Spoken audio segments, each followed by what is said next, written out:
What the haters talking about?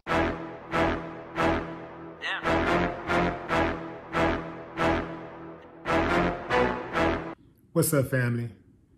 I got a bone to pick with every last one of you. Why didn't you tell me about the Tisha Campbell story?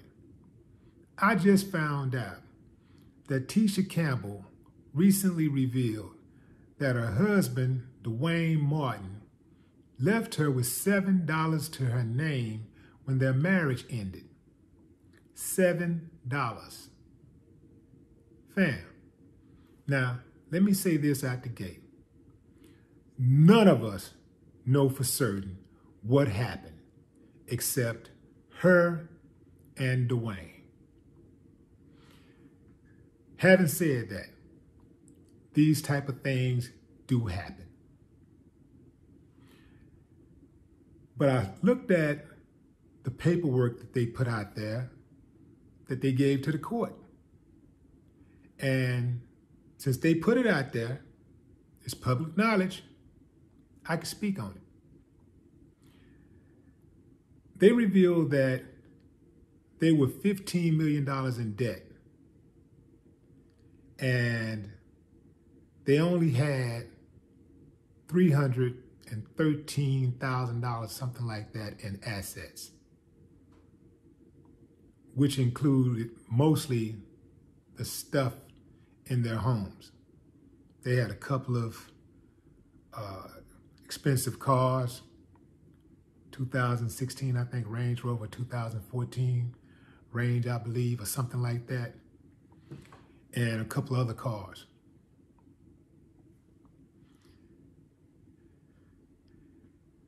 You wonder how someone who could have that much success, who've been on television, who've been on these sitcoms. I mean, Martin is arguably one of the greatest sitcoms ever produced.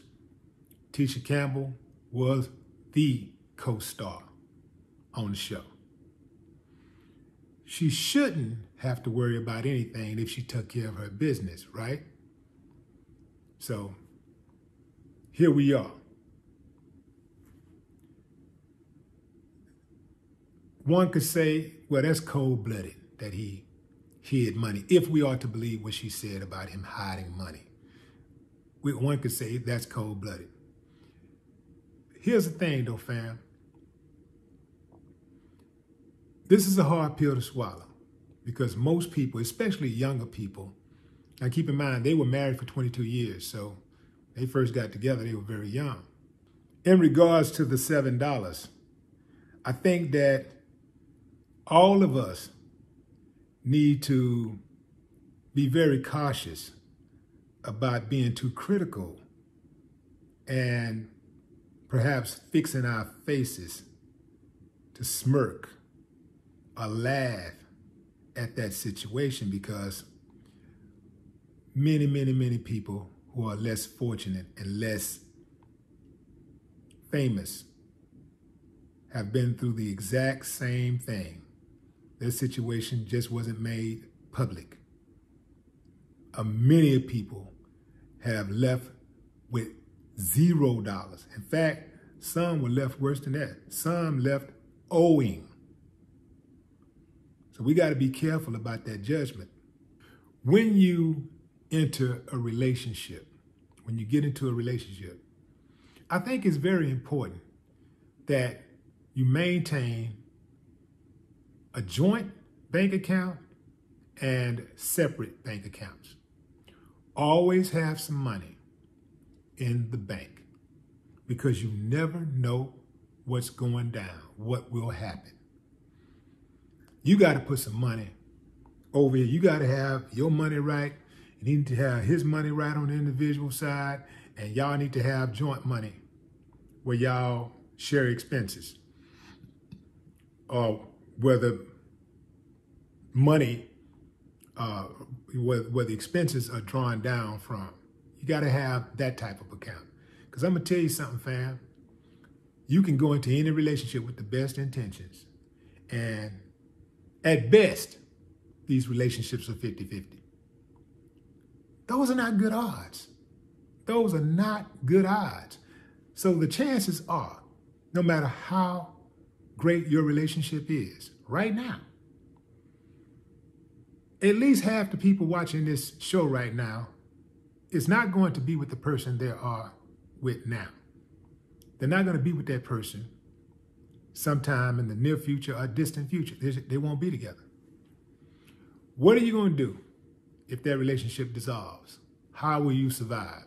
This is why I am a huge advocate for women having their own identity, their own thing, while they're in a relationship. Do not count on a man to provide everything. It sounds good in theory, fam, and it may have worked in the past. Don't work today. It don't work. Because there are dudes who will, when the relationship is over, they want to make sure they not only break you, they want to make sure you are broke. In fact, they want to make sure you are broken. And they will go out of their way to make sure that you are struggling without them. Sometimes they use it for leverage for you to try to come back. That's why in life, you always want to put yourself in a position to say no. Whether you be in a relationship, a platonic relationship, an intimate relationship, or a business relationship. You want to be able to say no. Because having the ability to say no affords you the comfort of not compromising your integrity. That's a cold game, man. Like Duane and Tisha Campbell have done great for themselves throughout the years as far as getting the work. Now, what they did with the money, I don't know. But they have had the opportunities. I was at Duane's nightclub that's about around the time they got divorced. This was like 3 years ago. I was at his about 2.5, 3 years ago, I was at his club in Los Angeles. And yeah, so Tisha is getting work again. Now I just saw, so they say they got divorced, I think in 2018, but I saw where Tisha hosted, I believe that was the Soul Train Awards. And then she's on a new sitcom. So, she's coming back. One of the things that she said was that, they had all of this stuff, but she wasn't happy. And she said now she ain't even thinking about being in a relationship, although that's something that we really can't control. Like, we always open to it. And if it happens, it happens. But she's saying right now she focused on her kids. She's happy right now that she's happier than she's ever been. So, and that's good for her. And that's good for Duane if he's happy.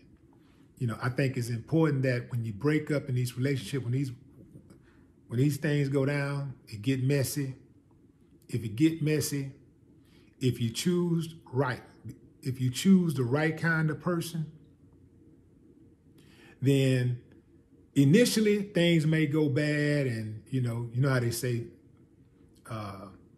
when it's fresh, everybody feel like their pain is worse than the next person's pain, right? Everybody feel like they've been done wrong. You can take a person that shot a person because the food was cold. They feel like they were justified for shooting. Well, every time I come home, my food cold. They feel like they were harmed more. So everybody feel like their pain is worse than the other person's pain. So my point is, when you're in these relationships and it go bad, if you pick a good person, even when you go through the process of pain, denial, the grief,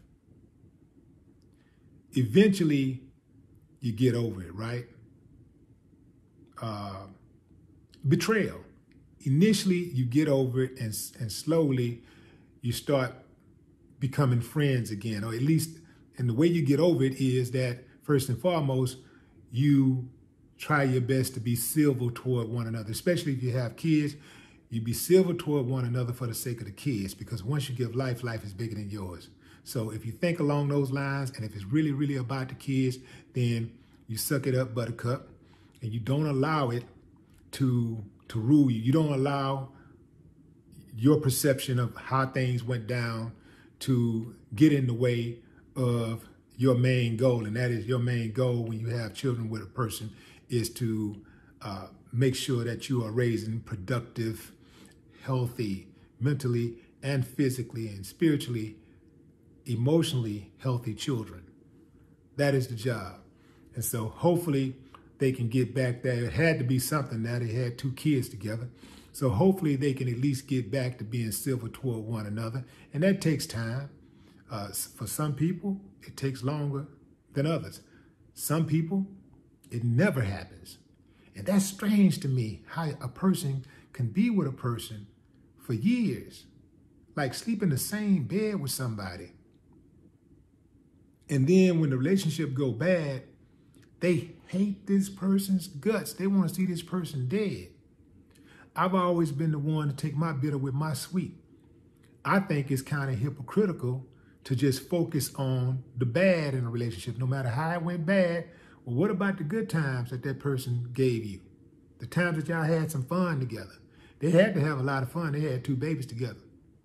They was together for 22 years. So they've been to a whole lot of functions together. They've been to a lot of concerts and parties and graduations, funerals, reunions, business. They've done a whole lot of things together. You know, they probably went to church together. They probably done a lot of praying together, planning together, watching movies and all kinds of things. What about those good times? What about the times that you felt like you had somebody, you had some support, you had somebody to lean on, you had a confidant? What about all of that? That's called taking your bitter with your sweet.